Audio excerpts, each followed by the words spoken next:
বাংলাদেশের রাজনীতিতে বইছে পরিবর্তনের প্রবল হাওয়া। নিরঙ্কুশ সংখ্যাগরিষ্ঠতা নিয়ে সরকার গঠনের পথে বাংলাদেশ জাতীয়তাবাদী দল বিএনপি, যার নেতৃত্বে রয়েছেন তারেক রহমান।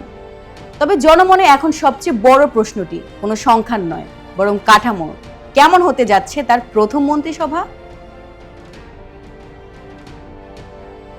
এটি কি সত্যি প্রজন্ম পরিবর্তনের সাহসী বার্তা, নাকি পুরনো রাজনীতিরই নতুন মোড়ক? দলীয় সূত্রগুলো আভাস দিচ্ছে এবারের মন্ত্রিসভা সাজানো হচ্ছে অভিজ্ঞতা এবং আগামী তারুণ্যের এক সুচিন্তিত মিশেলে।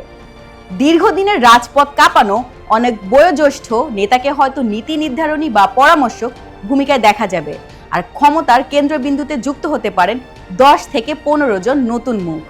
অভিজ্ঞতার পাল্লা ভারী করতে মন্ত্রিসভায় গুরুত্ব পাচ্ছেন দলের মহাসচিব মির্জা ফখরুল ইসলাম আলমগীর, মেজর হাফিজ উদ্দিন আহমেদ, আমির খসরু মাহমুদ চৌধুরী, সালাউদ্দিন আহমেদ, ডক্টর আব্দুল মঈন খান, সেলিমা রহমান এবং গায়েশ্বর চন্দ্র রয়। পাশাপাশি প্রবীণ নেতা নজরুল ইসলাম খানকেও প্রধানমন্ত্রীর রাজনৈতিক উপদেষ্টা হিসেবে দেখার গুঞ্জনও বেশ জোরালো। একটি কৌতূহলী প্রশ্ন এখন রাজনৈতিক মহলে ঘুরপাক খাচ্ছে, ক্ষমতার প্রকৃত উৎস কি মন্ত্রিসভায় হবে নাকি প্রধানমন্ত্রীর কার্যালয়? শোনা যাচ্ছে মন্ত্রিসভায় আকার ছোট হলেও প্রধানমন্ত্রীর কার্যালয়ের পরিধি ও প্রভাব বাড়তে পারে।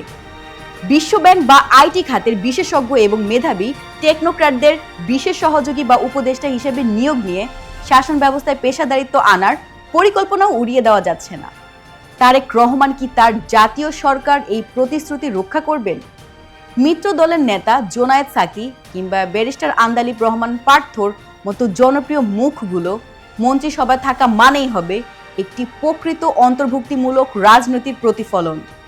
এছাড়া সংখ্যালঘু গোষ্ঠী, পার্বত্য অঞ্চল এবং নারী নেতৃত্বের শক্তিশালী উপস্থিতি কি কেবল প্রতীকী হবে, নাকি তারা নীতি নির্ধারণী পর্যায়েও প্রভাব ফেলবেন, তা দেখার অপেক্ষায় দেশ। কমেন্টে মতামত জানাতে ভুলবেন না। ধন্যবাদ।